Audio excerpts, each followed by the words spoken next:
제3장 말의 능력. 내 말로 의롭다 하심을 받을 것이요 내 말로 정죄를 받을 것이니라. 말의 힘을 아는 사람은 자신의 말에 매우 신중합니다. 그는 자신의 말에 대한 반응을 지켜보기만 해도 말이 헛되이 돌아오지 않는다는 것을 알게 됩니다. 사람은 자기가 한 말을 통해 계속해서 스스로 법을 만듭니다. 나는 항상 차를 놓친단 말이야. 꼭 내가 도착하면 차가 출발해. 라고 말하는 남자를 알고 있는데 그의 딸은 그래요? 나는 항상 차를 잡는데요. 내가 도착하면 꼭 차가 와 있어요. 라고 하는 것입니다. 실제로 이들에게 이런 일들은 몇 년 동안이나 계속되었습니다. 실패의 법칙과 성공의 법칙을 각각 만들어 온 것인데 이게 바로 미신의 심리입니다. 말굽이나 토끼발은 아무 힘이 없는데 사람은 그것들이 행운을 가져다 줄 것이라고 믿고 말하는 순간 잠재의식 속에 어떤 기대를 하게 되고 결과적으로 좋은 일들을 끌어당깁니다. 그러나 사람이 영적으로 성장하고 하나님 나라의 법을 알게 되면 더 이상 이런 것들에 의지하지 않죠. 오히려 그런 우상은 버려야 합니다. 예를 들어 내 제자 중 2명이 몇 달 동안 어떤 사업을 해서 아주 크게 성공시켰는데 그만 그 후 갑자기 망하게 되었습니다. 상황을 알아보니 그들이 성공을 위해서 하나님을 믿고 기도한 것이 아니라 어떤 우상을 사서 의지해 왔다는 것을 알게 되었습니다. 나는 그렇군요. 하나님 대신 그 물건을 믿었던 거군요. 이제 그 우상을 버리고 하나님께 용서를 구하세요. 라고 말해 주었고 그들은 하나님께 회개하고 그 물건을 버렸습니다. 그렇게 한 후 다시 모든 것이 잘 풀렸습니다. 물론 집안의 모든 장식품이나 물건을 버려야 한다는 뜻은 아닙니다. 깨달아야 할 것은 유일무이한 힘은 바로 하나님뿐이고 그런 물건들은 그저 기대감을 줄 뿐이라는 것입니다.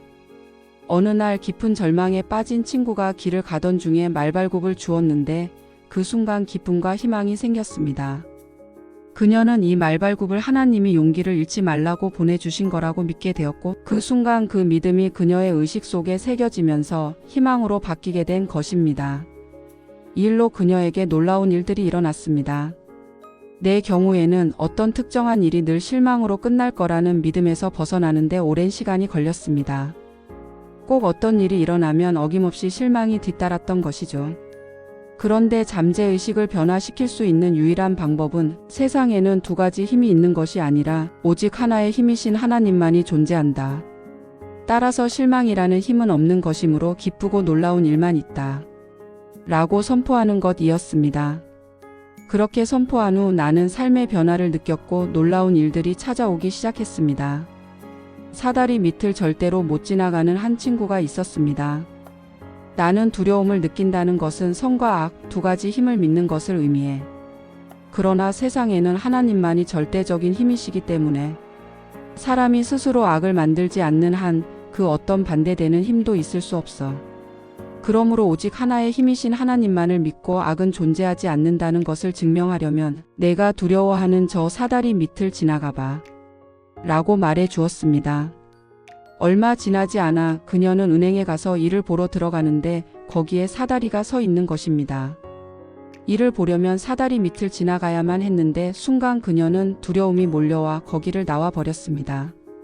그때 내가 한 말이 생각이 나서 그녀는 다시 돌아가서 사다리 밑을 지나가야겠다고 결심했습니다. 수년 동안 못했던 일을 하기로 했기에 그녀의 인생에서 매우 중요한 순간이었죠. 그렇게 단단히 결심하고 다시 돌아 들어갔는데 놀랍게도 그곳에 있던 사다리가 보이지 않았습니다. 이런 일은 종종 있습니다. 즉 누군가가 자기가 두려워하던 어떤 일을 하겠다고 마음먹으면 막상 그 일을 할 필요가 없어집니다. 누군가가 용기에는 천재성과 마법이 담겨 있다고 말했는데 어떤 상황에도 두려움 없이 맞서는 용기를 내면 그 상황이 사라져 버린다는 것입니다. 내 친구의 경우도 두려움이 사다리를 계속 끌어당겼지만 그 두려움을 없애버리고 나니 사다리가 사라진 것이죠. 이처럼 보이지 않는 힘이 우리 자신도 모르게 항상 무언가를 끌어당긴다는 것을 알 수 있습니다. 말이란 진동하는 힘이기 때문에 사람은 무엇을 말하든 끌어당기기 시작합니다. 끊임없이 질병에 대해 이야기하는 사람들은 끊임없이 질병을 끌어당깁니다. 예를 들어 내 친구는 종종 전화를 걸어 놀러와서 옛날 이야기 나누자고 합니다. 여기서 옛날 이야기는 1시간 동안 대부분 부정적이고 파괴적인 말을 주고받는 것입니다. 주로 상실감, 결핍, 실패와 질병 같은 이야기입니다. 나는 아니 그런 이야기는 너무 많이 했어. 이젠 그런 이야기 말고 우리가 정말 원하는 것에 대해서 이야기하자. 옛 격언에는 사람이 말을 하는 이유는 다른 사람을 치유하고 축복하고 번영하게 하기 위하기 때문이라고 합니다. 다른 사람에 대한 말은 결국 자신에 대한 말이 되고 다른 사람에게 바라는 것은 곧 자신에게 바라는 것이 됩니다. 저주는 마치 닭이 집으로 돌아오듯이 결국 자신에게 돌아옵니다.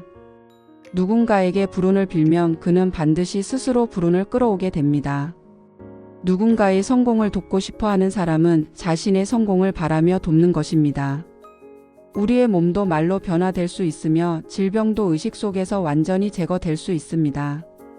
영적 치유자는 모든 질병이 마음과 연결되어 있음을 알기에 몸을 치유하기 위해 먼저 영혼을 치유해야 합니다. 영혼은 잠재의식이기 때문에 먼저 잘못된 생각으로부터 치유해야 합니다.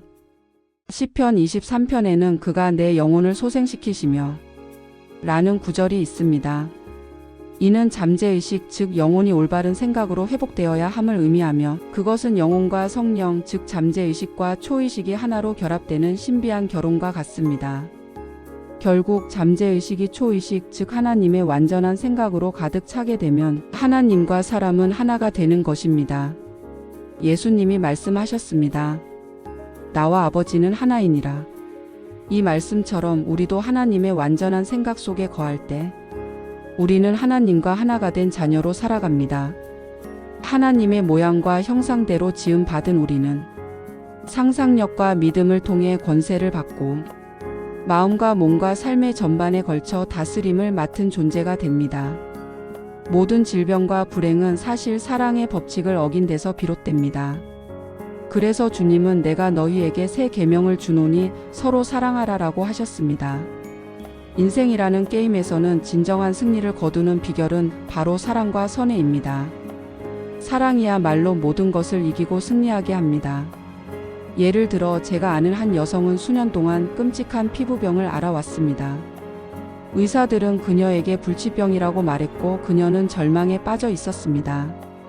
무대에 오른 그녀는 곧 직업을 포기해야 할지도 모른다는 두려움에 떨었고 막상 다른 생계 수단도 없었습니다. 그러나 그녀는 좋은 기회를 얻게 되었고 개막 첫날에 큰 히트를 쳤습니다. 그녀는 호평을 받았기에 매우 기뻐했습니다. 그런데 다음 날 그녀는 해고 통지서를 받았습니다. 출연진 중 한 남자가 그녀의 성공을 질투하여 그녀를 쫓아낸 것입니다. 그녀는 증오와 원망에 사로잡혀 울부짖으며 기도했습니다. 오 하나님, 저 남자를 미워하지 않게 해주세요.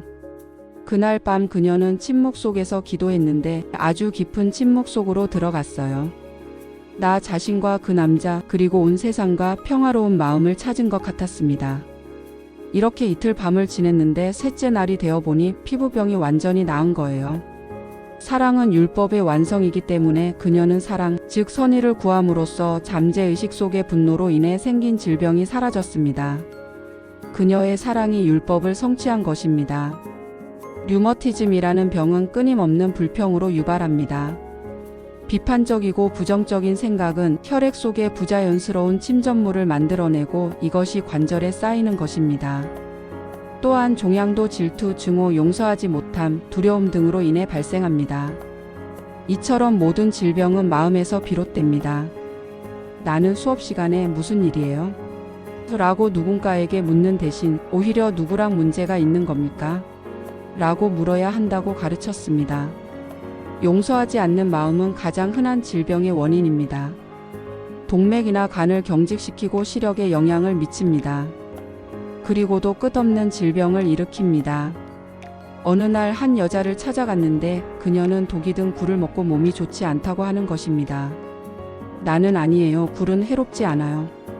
당신이 굴을 상하게 한 겁니다. 도대체 누구랑 문제예요? 라고 물었더니 그녀는 한 19명쯤 돼요. 그녀는 19명과 다투다가 사이가 너무 나빠져서 잘못된 굴을 끌어당긴 것입니다. 외부에서 발생한 문제는 결국 내부의 문제로 인해 발생합니다. 다시 말해 내면의 상태가 외적인 삶을 결정합니다. 그러므로 사람의 유일한 적은 자신 안에 있습니다. 사람의 원수는 자기 집안 식구리라. 이로써 우리의 인격은 사랑으로 극복해야 할 마지막 적 중 하나입니다.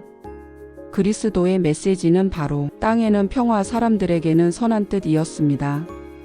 그러므로 깨달은 사람은 자기 자신을 먼저 다듬고 이웃을 향해 축복을 흘려보내는 자입니다. 그의 사명은 자기 자신을 하나님의 뜻에 맞추는 것이며 모든 사람에게 축복과 선의를 흘려보내는 일입니다. 놀라운 것은 우리가 누군가에게 축복한다면 그가 우리를 해칠 힘이 없다는 것입니다. 예를 들어 어떤 남자가 사업 성공을 부탁하며 제게 찾아왔습니다. 그는 기계를 팔고 있었는데 경쟁자가 나타나 더 좋은 기계를 가지고 오는 바람에 자신의 기계를 못 팔까 두려워했습니다. 나는 무엇보다 먼저 모든 두려움을 몰아내야 합니다. 그리고 하나님께서 당신의 일을 지켜주신다는 것을 믿으십시오. 하나님의 선한 뜻이 반드시 드러날 것입니다. 그리고 올바른 기계는 올바른 사람을 통해서 올바른 사람에게 팔리게 될 것입니다. 라고 선포해 주었습니다. 그리고 그 사람에 대해 비판적인 생각을 품지 말고 하루 종일 그 사람을 축복하고 하나님의 계획 안에서만 당신의 기계가 팔리도록 기도하세요. 라고 덧붙였습니다. 그는 내가 말한 대로 더 이상 두려워하지 않고 그 경쟁자를 축복했습니다. 결과는 매우 놀라운데 상대방의 기계가 작동하지 않게 되는 바람에 그는 아무 어려움 없이 자신의 기계를 팔 수 있게 되었습니다. 그러나 나는 너희에게 말한다. 너희 원수를 사랑하고 너희를 저주하는 자를 축복하고 너희를 미워하는 자에게 선을 행하고 너희를 학대하고 핍박하는 자를 위해 기도하라. 선한 뜻을 보내는 사람에게는 강력한 보호의 기운이 불기 때문에 그를 대적할 수 없습니다. 다시 말해 사랑과 선의는 내면에 어떤 적을 만들지 않기 때문에 외적인 삶에도 적이 없게 된다는 것입니다. 사람에게 은총을 베푸는 자에게는 이 땅에 평화가 있을 것이다.